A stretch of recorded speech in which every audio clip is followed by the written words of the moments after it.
Chapter 44 to 45. Almost a year after the events of Chapter 43.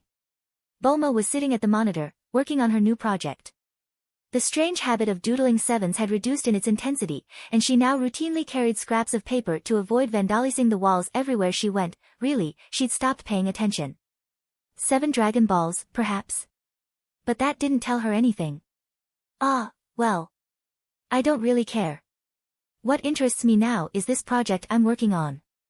The initial idea came to me when I first came back. Being killed by Cell really made me realize how fragile and vulnerable a normal human can be in this world of superpowered aliens and heroes. I got a pretty good description of these Kaioken and spirit bomb techniques from some of the guys, and something felt different. She almost jumped out of her skin as she glanced down at the piece of paper she'd been using. Halfway down the page, the sevens had become a success.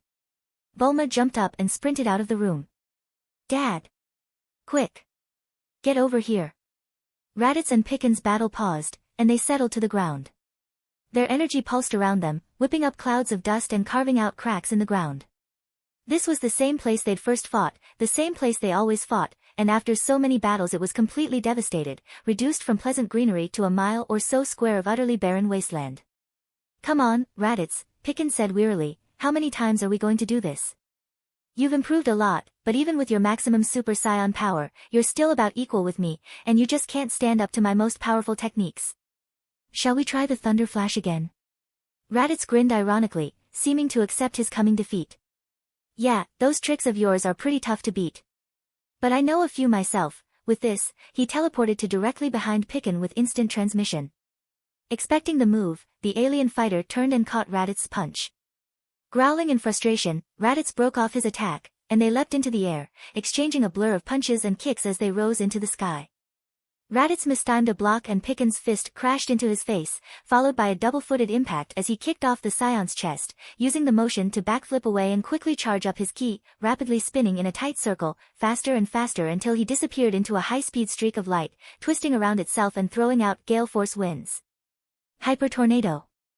Raditz braced himself as the tornado rushed forwards and enveloped him. Held in the center by the extreme air pressure, he waited for the inevitable rain of attacks from all sides as Picken orbited him faster than his senses could follow. He gave the appearance of weakness, waiting for Picken to slow slightly in an attempt to deliver the finishing blow, and then, in that instant, for only the 3rd time, he did it. He went beyond. It was like turning on a tap, like going Super Saiyan all over again. He relished the flood of power that exploded from his transformed body. Sparks crackled through his aura, his hair stood up on end, and his eyes narrowed. Now he could see Picken.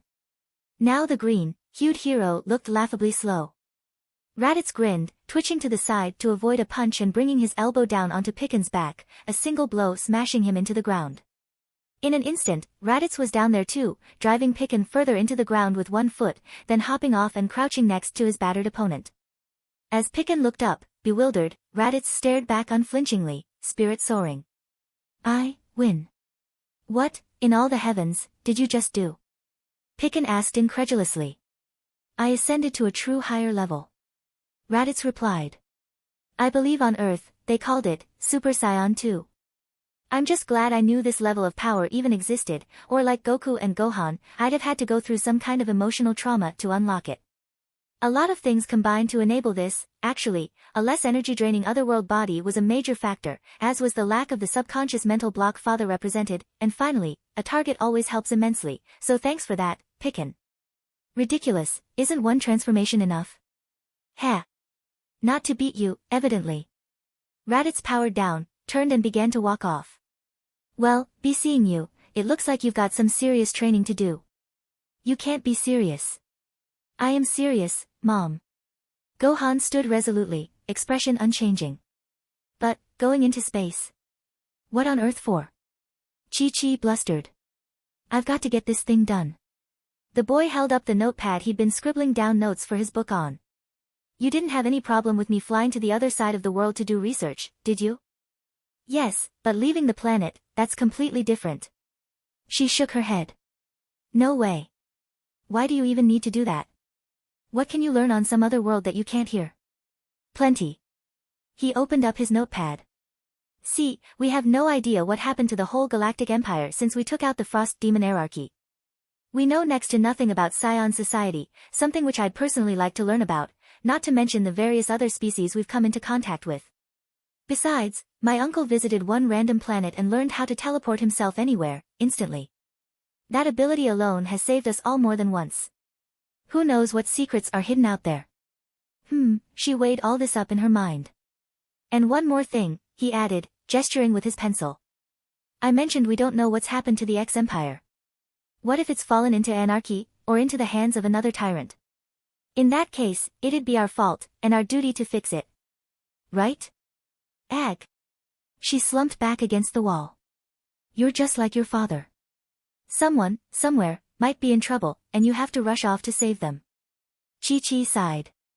Now I see what this is really about. You wouldn't do something this big just for research. There's always a wrong that needs righting, and if there isn't, you'll go find one. It's in your blood. I guess, if you're that determined, it'd be pointless for anyone to try and stop you, right? He nodded, and she gave a sad smile. Well, that settles it, then. But you're not going alone. You got that? Gohan shuffled his feet. I said, you got that? Ah. Yes ma'am. There was, of course, only one place to go should one wish to mount an expedition into space, Capsule Corporation. Gohan found Bulma and her father poring over a set of readouts. No change in brain activity. The older scientist said. I know, weird. Maybe it's some kind of countdown, his daughter suggested. Perhaps. Dr. Brief replied, nodding. Or maybe it's keeping count of how many of something there are. One of whatever it is just left or was destroyed or ended, it could go back up later. We really don't know. Still, keep watching, tell me if it changes again. Oh, hello there, Gohan. Gohan waved. Hey, Bulma, Dr. Brief. He scratched his head. Your mom not around? It's just you three are usually together. I'm damned if I ever know where that woman is, the doctor told him, shrugging. I wouldn't worry. She's just never been as interested in science as Bulma and I. Anyway, what can we do for you, kid? Bulma asked. Sorry if this is a bit much to ask, but I kind of need a spaceship. Oh. Bulma looked thoughtful, walking over to the window. I think, the ship your dad and uncle went to Namek in is still around here somewhere, maybe we've got it in a capsule or something. Why'd you want to go to space, anyway? Who all's going? 10 minutes ago. Nah, Goku said. If Chi-Chi's staying, then so am I. I don't want to abandon you or anything, Gohan, but whenever something comes up I'm always running off. I figure it'd be unfair to leave her completely alone this time, right? Well, I guess. Don't worry, I'm sure plenty of the guys will jump at the chance for an adventure. You'll be in good hands, or the other way round. All right. Gohan headed out the door, only to be startled by a voice from the left. Space, huh? Sounds fun. Mind if I tag along? Videl asked. She dropped by for her weekly key training lesson with the Sun family, and had overheard the whole conversation. Oh. Hey, Videl.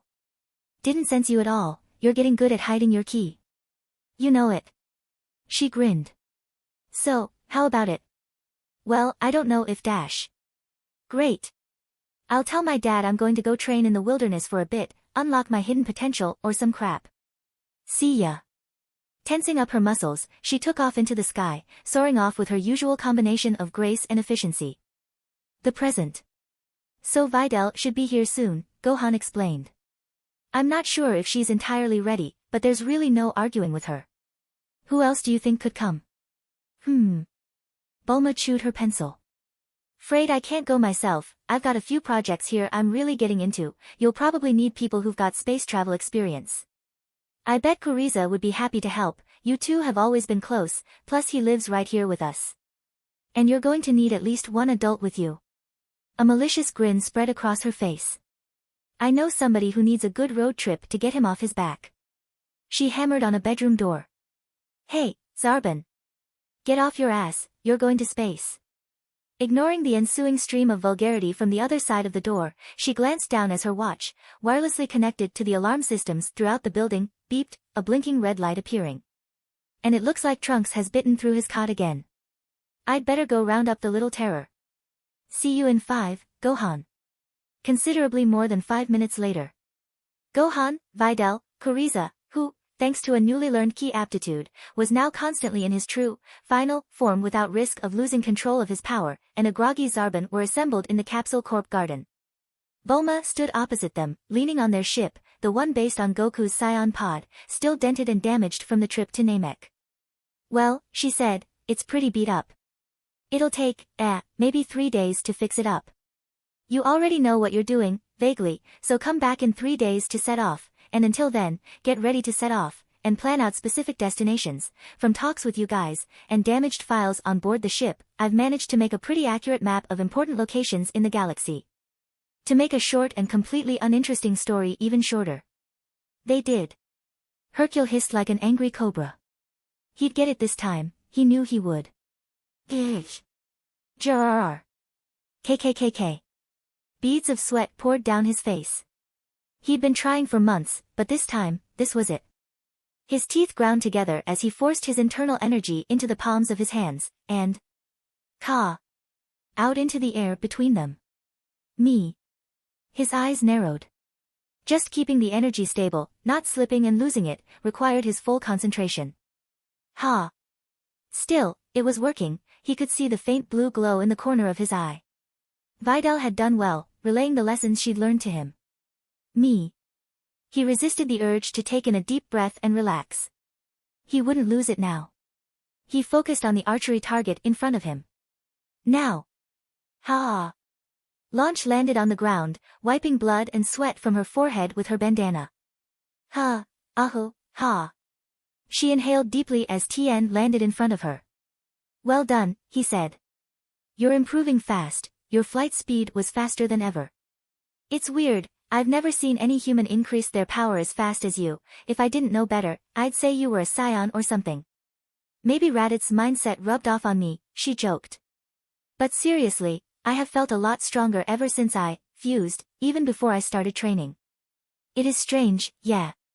She changed a lot already. She now had a fighter's athletic build, and her ragged, intense appearance was a far cry from the slick, stylish city girl of not even a year ago. Anyway, I think I've come further than you realize. Oh. Tien raised an eyebrow, causing a strange effect on his three-eyed visage. How do you mean? Hiya. A shockwave rippled out from Launch's body as she began to power up. He doesn't even know I can do this one at all yet. Ken. What? Tien took a step back. Already?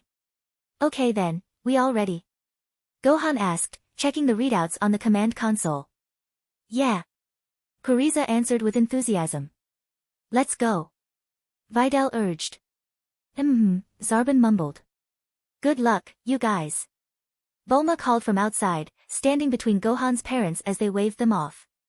Have fun. Goku added. Stay safe. Chi-Chi warned. Right.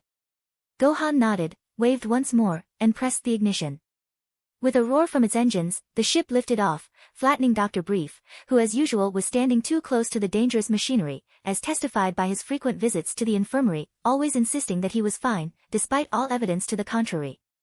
As they watched the receding glow of its engines, Bulma turned to the human scion couple. So, why aren't you guys going again? Goku shrugged. I'm staying here with Chi-Chi. And you? Bulma looked at Goku's wife. You always seemed pretty protective of Gohan, why not go with him? Well, I would, but, you see, I've been pretty busy lately, I've got to look after Goten, for one thing. She grinned. Go, 10. Bulma folded her arms, waiting for an explanation. What's a Goten? Well, our second son, of course. Chi-Chi shrugged. He wasn't actually born too long ago. A couple of months ago, to be precise. But, you don't. Bulma spluttered, incredulous. Chi-Chi bore no sign of the pregnancy, looking just as in shape as ever. Well, I guess I work out a lot, the younger woman replied cheerily. It just burns the fat right off, you know. Right. Bulma grimaced inwardly. I forgot, she may be human, but she's still part of that family, they're all crazy. Well, congratulations. Any idea when I can meet the little guy? Not really, I'm not sure.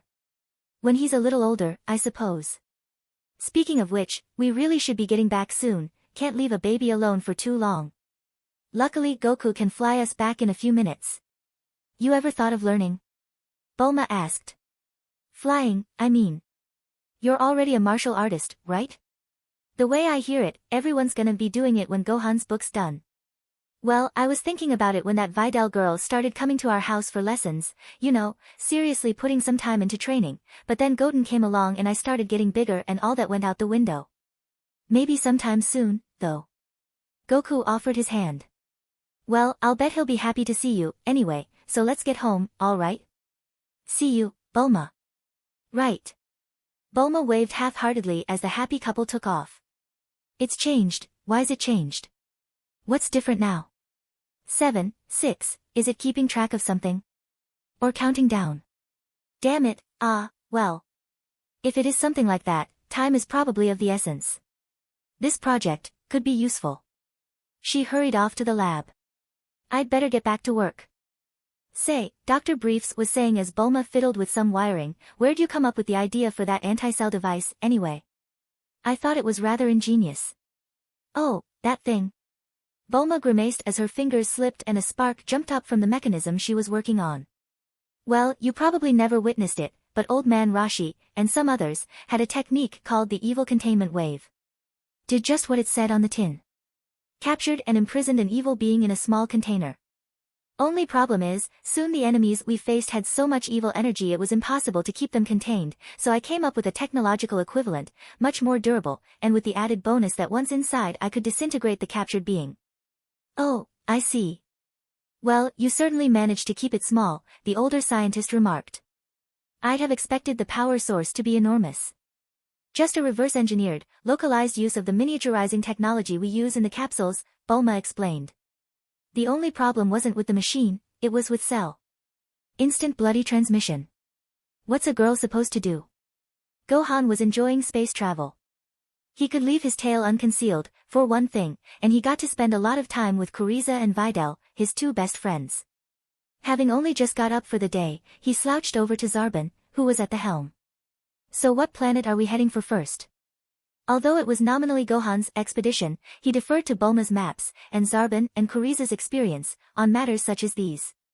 Well, it's no use blundering around in the dark, Zarbon replied.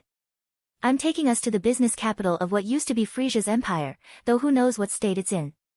We used to call it Planet Frieza 17, but I'm sure they've come up with something more imaginative now. He yawned.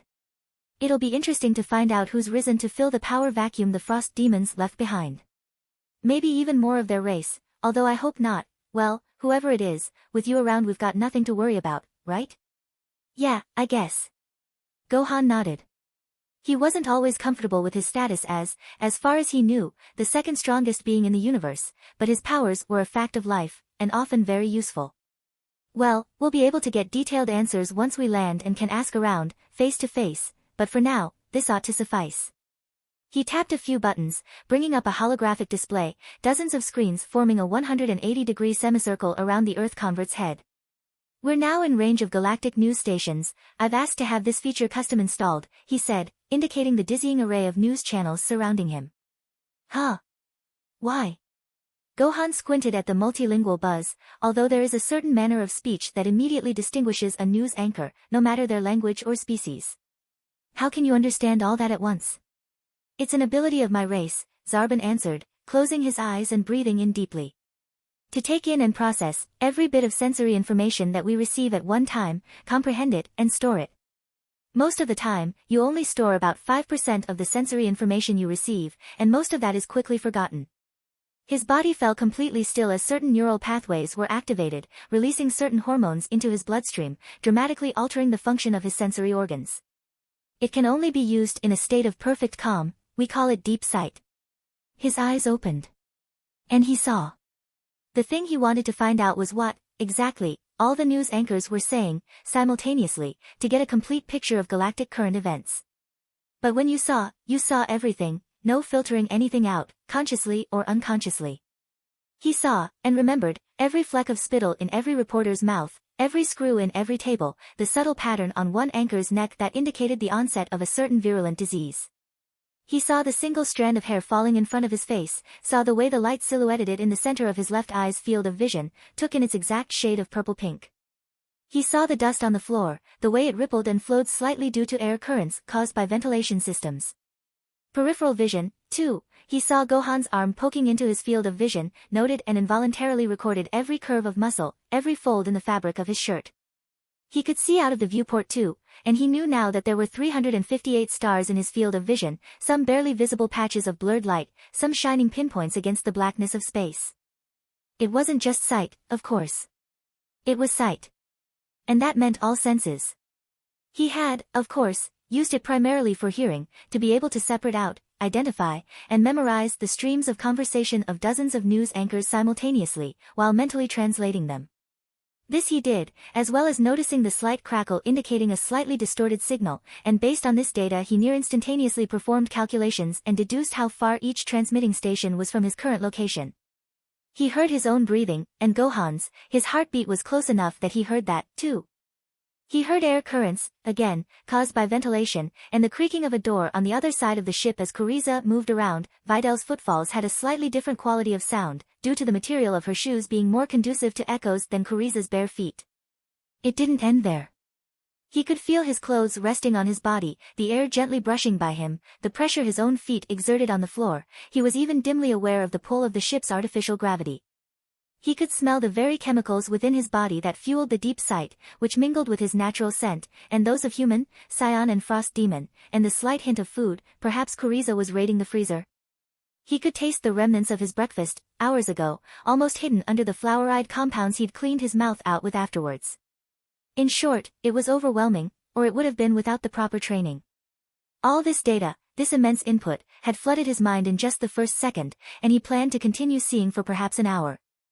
This required an intense juggling act on his mind's part. When using deep sight, the normal short-term/long-term memory boundary was destroyed, and all data fast-tracked to the long-term store. This could be troublesome later, when trying to extract meaningful information from the vast amount of clutter. So he had to simultaneously continue seeing and manually, consciously jettison all unnecessary information. It was not entirely unlike panning for gold in a tsunami.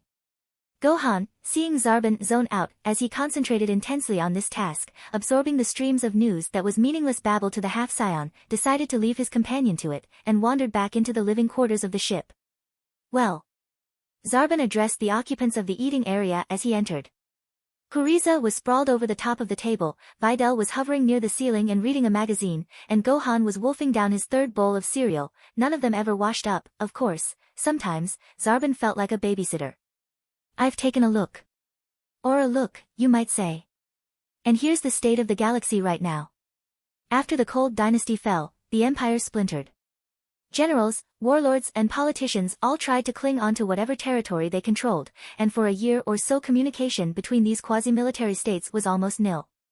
Then the secluded system just sort of fell apart, the people were all against isolation, and the leaders couldn't hold them all in check.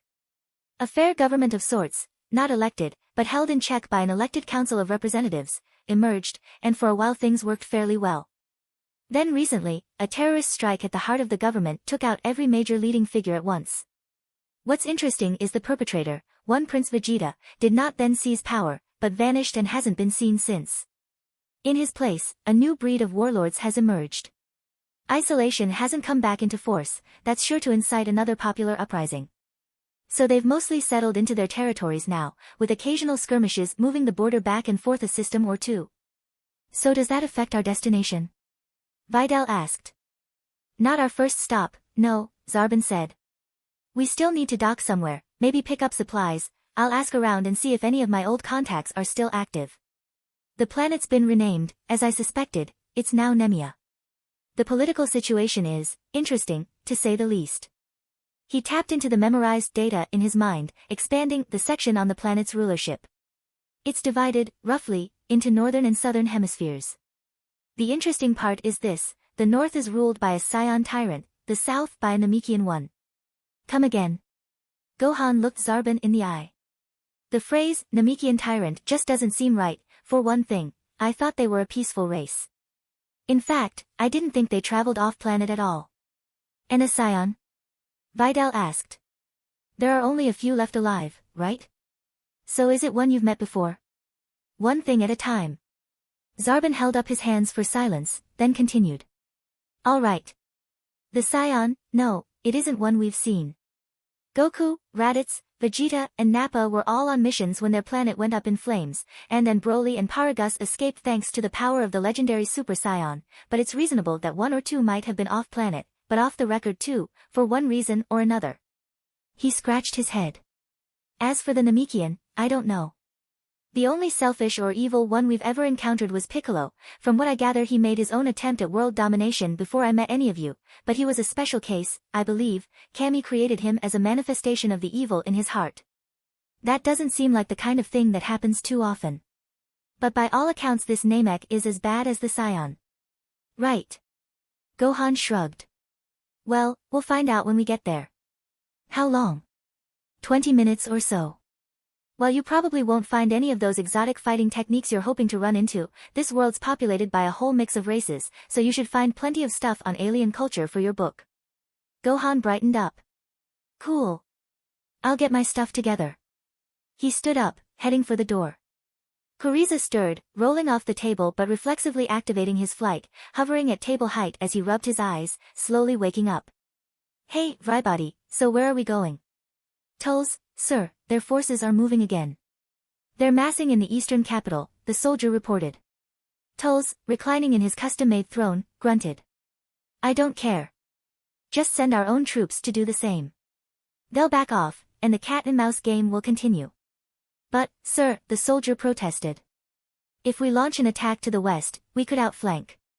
Are you questioning me? Tulls snarled, involuntarily throwing out a wave of force as his muscles tensed, shaking the walls of the palace. The unfortunate, low-level servant was smashed to a bloody pulp against the floor, every bone in his body shattered. Tulls took a deep breath. I've got to get control, it's the fruit. The damn fruit, I can't not eat it, the power is overwhelming. It makes me unstoppable, but, sometimes I feel like it's not my power I'm using. It's so hard to control it, not to destroy everything around me. Still, just a little longer, a little longer. The tree is almost ready.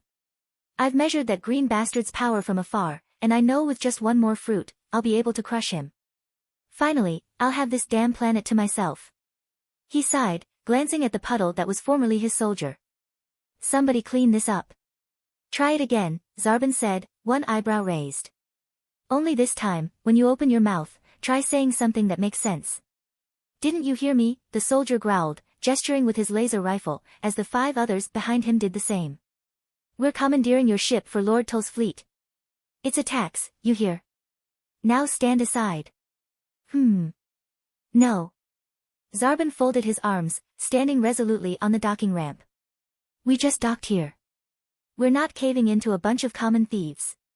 Even government-sponsored common thieves. Why, you. The thug grimaced, tapping his scouter. After a few seconds of analyzing the threat, it bleeped. The soldier grinned. Heh, power level's only 500. Not your day, is it? Low power level, outnumbered 5 to 1, ship just begging to be stolen, and wearing that stupid pink shirt, to top it all off. Silence fell. Zarbon took a deep breath. Calm, keep calm. Nope. What? What? The grunt grunted. What? Did you say? About my shirt. Oh, is that it? He laughed. You're really pissed off now, aren't you? Well, come on. It looks ridiculous. Stop talking now. Zarbon's fists clenched. I'm going to have to hurt you if you keep talking. Oh, what? What are you gonna do, Mr. 500 power level and no fashion sense to boot? Perhaps, if his internal organs hadn't just been ruptured by Zarbon's foot, the soldier would have found it ironic how a shoe traveling at supersonic speeds had collided with his midsection right as he'd said the word boot. But, of course he didn't, due to aforementioned ruptured internal organs. Emitting a faintly pathetic squeak, the soldier folded up and dropped to the floor. Zarbon landed, looking around at the other 5, wondering who would make the first move. What the hell? A short, scaly creature to his left shrieked, furiously tapping its scouter. It's no lie, his power level's only 500. Callie's was twice that, how'd this guy get the drop on him? Zarbon sighed, tilting his head. Is it such a stretch of the imagination that your scouter doesn't tell the whole story? Honestly, people rely on them too much. Shut up, the second trooper hissed, raising his customized, souped-up rifle and firing a supercharged shot. You took Callie by surprise, that's all. Did I? Zarbon's hand shot up, and he caught the blast in midair, not even taking a scratch from the impact. What the alien soldier backed off a step, trembling. I built this weapon myself, shots as strong as a 3000 power. Guys, what's going on? I don't know. A third soldier muttered. I'm still getting 500 here. It's so weird. Nods of agreement came from the other three. You fools. Zarbon chuckled. Battle power can easily change. What? Without a word, the former servant of Frieza sent a rush of power flowing through his body. It didn't appear to take any considerable effort on his part, he wouldn't need to power up to anywhere near his maximum. Those are old model scouters, their maximum tolerance is around 24,000, so, I'll just use about that much. With no further ceremony, he did just that, rewarded with 5 small explosions as the scouters detonated, their tolerance circuits overloading. As one, the soldiers began to edge away. Zarbon cracked his knuckles, taking a step forwards. Now, I'm about to show you why the color of a man's shirt is none of your damn business. Also, the whole daylight robbery thing. Gohan, Videl and Frieza descended the round ship's boarding ramp, Gohan waving to Zarbon. Hey! Ju get a pass or permit or whatever it is we needed. Zarbon indicated the pile of bruised, uniformed bodies behind him. Well, they seem okay with it, so I guess I did. Right, who, exactly, are they? He tried to think of the most appropriate Earth analog. The local Gestapo. We had a disagreement. What about? Videl asked. Oh, various things, the definition of a tax, the reliability of outdated technology, the politeness of waving guns in one's face, the color pink, don't worry about it, I think they've come around. Let's just get going, the Northern Hemisphere's western capital is a couple miles from here. There's a maglev line there, but we can fly faster. All right. Frieza licked his lips. Let's find a marketplace there, I'm starving. Starving? Gohan snapped. You already ate more than the 3 of us combined. Are you ever full? Zarbon massaged his forehead. Good lord, I am babysitting.